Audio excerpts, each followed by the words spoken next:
Everyone, it's Patty with Politically POMP, and you're watching The Brief, where we take a step back from the chaos of the headlines and try to understand what's actually happening and why it matters. So let's get into it. Today, we're diving into the SAVE Act. This one's been kind of hard because it's had multiple different names. It's failed numerous times in both the House and the Senate, but it's currently back up. It passed in the House, moved on to the Senate, where Senator Thune said that he wasn't bringing it up. But Donald Trump's been pushing it pretty hard, and Thune said he's going to bring it to the floor for a vote. So let's talk about it. On paper, it's being sold as simple election integrity fix. But in reality, it's a show me your papers plan that would make it much harder for millions of eligible Americans to even get on the voter rolls, especially women, people of color, and folks that live in lower income communities. So I'm going to try to keep this short and clear. We're going to go over what the SAVE Act is, who it hits, and why I personally see it as an anti-democracy bill. So what exactly is it? The SAVE Act is a federal bill that would change how people prove they're citizens when they register to vote in federal elections. Right now, non-citizen voting in federal elections is already illegal. When you register, you already have to swear under penalty or perjury that you're a U.S. citizen. Election officials already have tools to catch the rare cases when someone lies. The SAVE Act doesn't really change that part. What it does is say that's no longer enough. Under this bill, you would have to show specific paper proof of citizenship, things like a passport, a birth certificate, or naturalization papers, every time you register or update your voter registration for federal races. So, if you move, you get married, change your name, if you finally decide to register at 35, or if you're just trying to fix an address. Now you're dealing with a paperwork obstacle that's not easy to manage. On top of that, making this kind of proof mandatory in practice guts mail-in registration, online registration, and community registration drives. Those are the easiest ways a lot of people sign up to vote. This bill quietly takes a sledgehammer to them. So, who really gets hurt in all this? Whenever you hear tightening voting rules, it's fair to ask whose lives are actually being tightened. Let's walk through a few groups. First, women like me who change their names. If you took your spouse's last name, your birth certificate obviously is not going to match your current ID. That's normal life.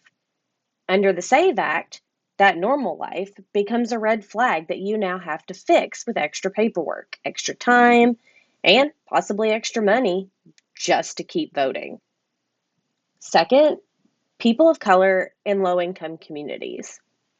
Most Americans don't have passports. Rough estimates put it at about 140 million Americans that currently don't have one. If you're a working class, juggling kids, multiple jobs, or unstable housing, you're less likely to have perfect documents in a fireproof folder somewhere. Tracking down a birth certificate from another state, paying fees, and getting time off work to stand in line is not simple, and it's not free. Third, young, mobile, disabled, and rural voters. Students, renters, military families, they all move constantly. Disabled and rural voters often rely heavily on mail-in and online options because getting to a government office is a big lift. The SAVE Act actually targets those easier registration methods and replaces them with a go prove it in person type of bureaucracy. None of this is hypothetical. We've seen similar laws already had been in place before in Kansas and Arizona. They didn't uncover some massive wave of non-citizen voting. What they did do was block or delay thousands of eligible citizens, often for technical, fixable paperwork issues. That's not a glitch in the SAVE Act. It's how it's designed to work. So at the beginning of this, I told you that for me, I think this is an anti-democracy bill. So let's go into that part. Democracy is not just about counting ballots correctly on election day. Democracy is about whoever gets the chance to cast a ballot at all. A bill that makes it harder to use mail and online registration buries people in demands for specific documents many of them don't have handy, and hits women, people of color, low income folks, students, military families, disabled, and rural voters first. It's not neutral. It shrinks the circle of who gets to participate. And that's happening in a political moment where the loudest voices pushing this bill are pretty open about wanting to make voting harder, especially for certain communities and methods like mail in ballots. If you design the rules so that it's easy for some people to vote and harder for others, you're not protecting democracy. You're choosing whose voice counts. That's why I call the SAVE Act an anti-democracy bill. So, what can you do? I want to leave you with a couple of simple things you can actually do. First, pay attention. Pay attention to the language. When you hear things like proof of citizen and election security, ask the questions.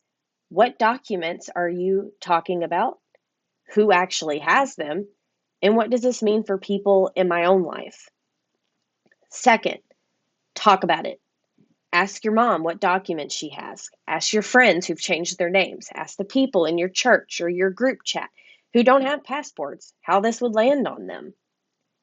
Third, support the folks on the front lines. Voting rights groups, legal advocates, and community organizations who are fighting these bills and working to expand access instead of cut it. And lastly, contact your senators and congressional members. Let them know how you actually feel about this bill. If you say you love your neighbor, you should want your neighbor's voice heard. And the SAVE Act does just the opposite. Again, thank you all for taking some time to listen today. There's always a Substack that goes along with my recordings. You can find the link in the show notes. Please like, subscribe, comment, and I'll see you next time.